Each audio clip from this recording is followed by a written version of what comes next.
Hey guys, today I'm here to let you know that we've started electrical and we're super excited about this step because that is pretty much the last step for rough-in, and then we get to insulate and drywall. So it's pretty exciting. As you guys know, the plumbing is not yet completed because it all needs to be glued. It's still wintertime here and it's quite cold. We can't do that as of yet, but as soon as spring hits, we get to do that, which is awesome. Another update I have for you is that we are going to be having our fireplace put in around the end of April, I think. So the same HVAC guys that came and did our HVAC will be doing our fireplace, a buddy of mine, and we're super excited for that. So tomorrow I'm actually hoping to go look at stone for a fireplace.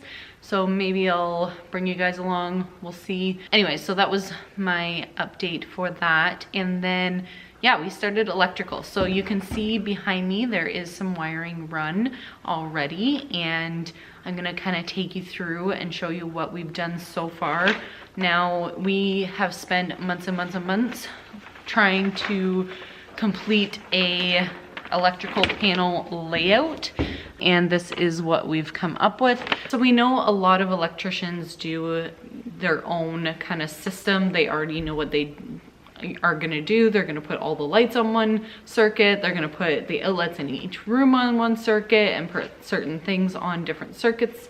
However, we feel like the best way for us, and in the future if something ever goes wrong, is that one room be on a certain circuit and so on and so forth, so that, you know, if one light goes out, then they all won't go out. Now, the idea behind putting all the lights on one circuit is that because it's just lights, it shouldn't ever blow a breaker. However, just in the case that it did, you wouldn't want all the lights in your house going out. So the way we have planned it out is each individual room basically has its own circuit. Now, we were going to try and do a 40 space panel, 80 circuits. However, we just couldn't fit it into the 40 spaces. So we came up with a 42 space, 84 circuit panel by Homeline, and that is what we will be going with. So the most important thing that we did first on its own line is the smoke detectors and CO detectors. Those will all be running off the same line. They're hardwired in. They have to have the light and voice detection, and if one goes off, all of them go off. So I believe with the smoke detectors, there's one outside of each bedroom, one in the hallways, and then also at, I believe, an exit, and then one in the basement. The CO detectors is a little bit different. I think you only need it in each hallway, and one downstairs, and then maybe one in near an exit. So those are our first two circuits, and then we tried to keep the bigger items like a refrigerator or the furnace or the HRV, different things like that on their own circuits that don't necessarily require so much amperage, but if it goes out, it just goes out by itself and nothing else. Now, the other thing is that we've learned a lot about, since researching this and reading the code, is that nowadays you have to have AFCI breakers, and that is an arc fault breaker, so that if there's ever an arc inside the circuit, it will blow the breaker instantly so that you don't cause a fire, basically. So those are pretty much required everywhere in your household now, and they're about $100 a piece. So if you times $100 by 40 or 42, gets pretty expensive, and the panel itself is, I think, about $700. So it is pretty expensive to do electrical nowadays, in Canada anyways. I think in the States, you also have to have arc faults now. However, in Canada, we know for sure. So we have things like the refrigerator, the washing machine, the dishwasher, sump pump, HRV, furnace, fireplace in the living room, the pump for the septic. We know that we'll need one of those. Our well pump, our dryer, and also we are having a propane range stove in the kitchen. However, it does state in the Canadian code that you have to actually put in the electrical for an electric range, even if you're doing gas, so that if someone was to come in and replace the gas range with an electric range, the wiring is already done. So we will be doing that as well on its own 50 amp or 40 amp. So let's get into what we've done physically now, and I'll kind of show you the drawing and show you what the breaker will look like and go from there. So I am in Damien's room right now, and we have run all the wiring for it. Now obviously there's no boxes, there's no light fixtures or outlets, receptacles, or switches or anything like that. Just the wiring right now is run, and that is because we went and picked up all the wiring one day and now we have it. And just another update, we finally are tapping into our mortgage, so we are able to purchase everything that we need for the next like months and months and months. So that's kind of why we're in limbo. We were, you know, doing a lot from home and trying to get basically paperwork figured out on that end. So, oh, one more update. Hopefully this Friday I will have an upcoming update on our compensation for windows. It's been a long process. I'll let you know when the time comes. So that's that. Okay, so this is Damien's room right here, and this is basically what the wiring circuit looks for this room. And you can see a P in red right there, and that means that this circuit will run all the way to our panel down here downstairs. So that's where we know this receptacle actually starts the circuit.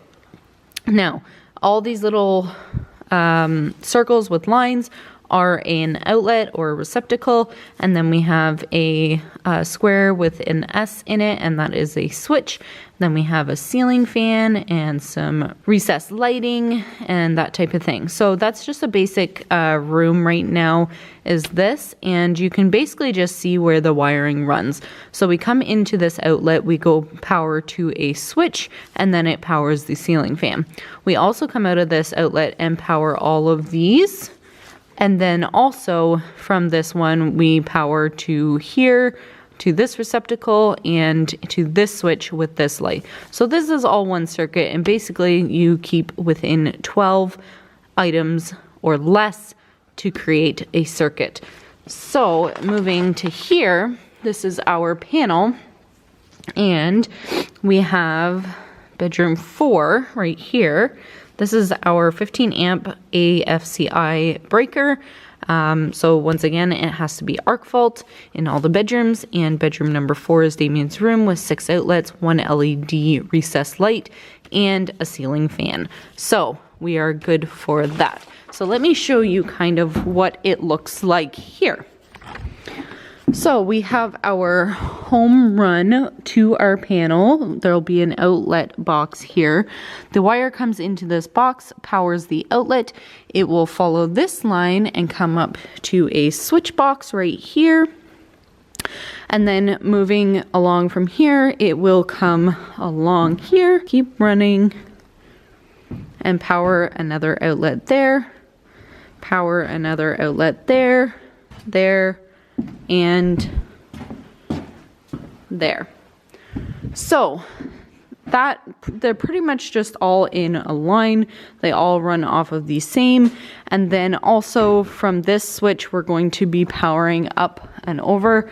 We have one more outlet that goes there, and then we have a switch that goes here to power the light in the closet that will be there. Again, this switch over here comes up and powers the ceiling fan that will go there. So you can see that we kind of went around with a permanent marker and wrote what breaker number. You can see breaker number 33, ceiling fan and light there. We wrote, and then here we wrote LED light and then the breaker number. Again, switch with the breaker number, and we always write where the home run is to the panel, bedroom number 4, and then breaker number there. So you can see this is just rough wired in. Again, we have to get all the boxes and everything, but we did pull our electrical permit and that's why we were able to start. So it was about $500 to do the wiring ourselves.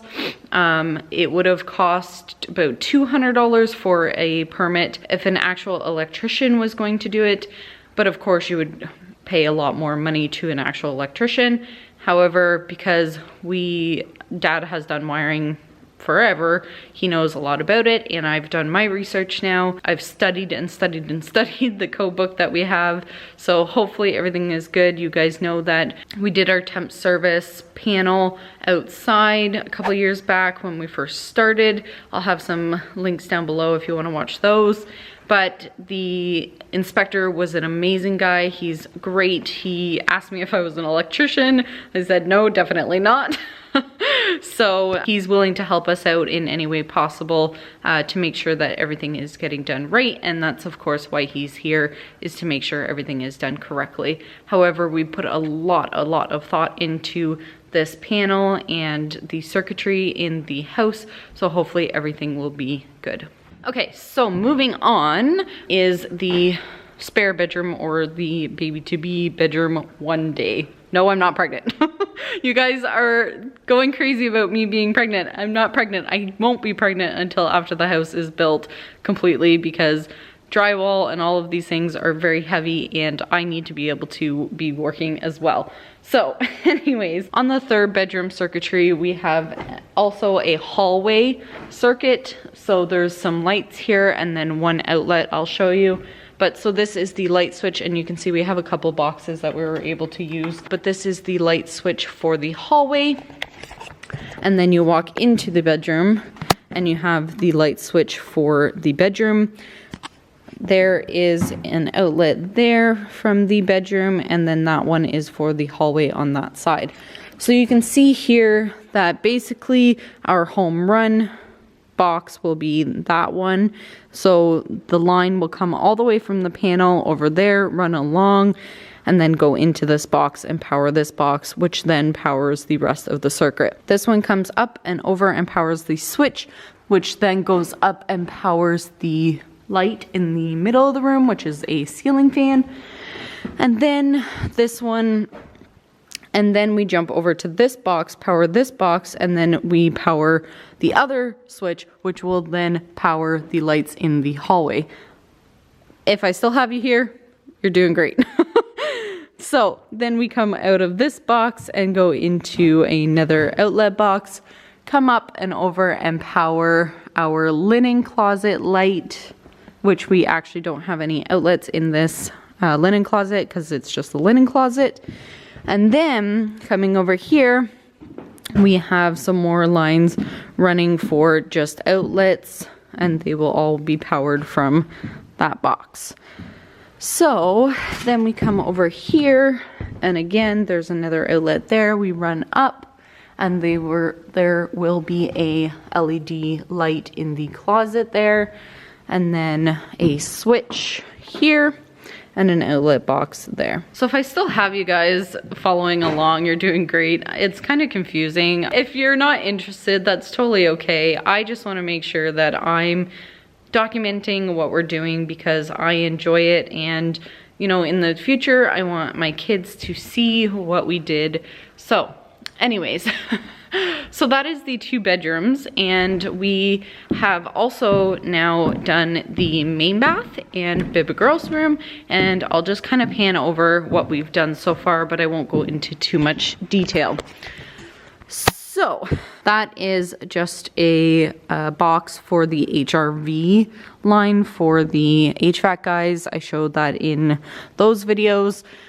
We actually have 3 switches that are going to be here for the vanity light that goes up there. We have a fan and LED shower light that will go there. And then we have 3 LEDs and 1 light. So we have 1, 2, 3 LEDs and then 1 chandelier in the middle which will be all of these switches. So in the bathrooms, we have GFI protected outlets, and we're going to be having 2 of them here, which is a 15 amp, which runs off the same circuit with all the lights. And we'll have 1 GFI receptacle, and then it will actually protect the other receptacle. So that is that. And then you can see here, so if you guys know anything about wiring, this white wire is a 14-2 wire, and then we have a 12-2 wire, which is, this is 15 amp and this is 20 amp. So basically you can run a lot more on this wire than you can this wire. This wire is rated for less. So the reason being we have the 12 wire, the 20 amp here is because when you're using a hair blow dryer or a straightener or something like that, they usually take a lot more power. It's better to run a higher rated circuit. And I'm trying to remember if you have to in the bathroom. I don't think you do, but we did anyways. So once again, this wire runs down through the floor and then back up to that one. And then we also have 1 outlet that will be going there. So there's a vanity light that will go there, which actually we have to move the plumbing because it happens to be dead center. So it was a little mishap that we didn't realize it was going to be complete center, but yeah. So that is it for the main bath. And then into baby girl's room, we have outlets all the way along there, and then we have another LED light in there, switch there, outlet, and then the switch when you walk in the room. And then also this actually powers the hallway outlet that will be here, and it powers an outlet that will be in the foyer over here, and then a light up in the foyer. So I think that's gonna be it for now. The master bedroom does have some wiring done, however it's not complete, so I won't show you that yet. This took us about 3 days, I think, and one day I wasn't here with Dad, I was running errands, and then one day it was Matthew and I here with Dad, and we just flew through. The boys were drilling holes and I was running wire for the circuits, and one day we wrote down all of the information on the studs and that. So yeah, it took us about 3 days to do the actual work, and then again, like I said, we're still waiting. We have to get some boxes and all of that. And now that we have opened our loan, we will be able to do that. So if you guys want to know more about the loan aspect of it, I can do a video on that. But I just wanted to update you and let you know that we were started electrical, which is exciting. So now obviously the electrical has to be rough-in approved first. So basically what that means is all of the wiring will be run to the panel with the breakers in. All the boxes will be in place, including our receptacle boxes, our switch boxes, our ceiling light boxes, or any type of light boxes, and then also like our range box, our dryer box, that type of thing will all be in place. However, the actual outlet itself that goes in the box that you actually plug stuff into will not be included in that rough-in certificate or inspection. That will be in the final inspection. So we get 2 inspections, the rough-in and then the final, when you pay the $500. And then also we still have to transfer over the temp service to permanent service, which is included in our last permit when we did the temp service, which is kind of confusing. Anyways, so that's where we're at with electrical. Again, kind of confusing. If you stayed this long, thank you so much for watching. I appreciate you trying to follow along this crazy journey and maybe learn something new. I know a lot of you guys have been quite interested in the building process and are excited to learn new things by watching our videos, and I appreciate that so much because you guys think I know it all and I don't. I am learning just as much as you are as time goes on, and I'm super excited to have all of this valuable information for down the road. And I feel like you know, at the old house, I would call Dad right away because I wouldn't have a clue. And now I'm to the point where I will know all the plumbing, I'll know most of the HVAC, and I'll know all the electrical, and I should be able to fix things myself if something goes wrong. Now, obviously it's a new build, so hopefully nothing goes wrong if it's all inspected and done well. But yeah, so we're super excited to be coming to a close on the rough-in portion of this build. It's been a long winter. We haven't worked a lot because of just everything that played out between the windows and the cold and the way just everything works. So yeah, we're super excited. And if you like this video, please give it a thumbs up, subscribe to my channel if you haven't already, and we'll see you in our next video. Thanks so much for watching. Bye guys.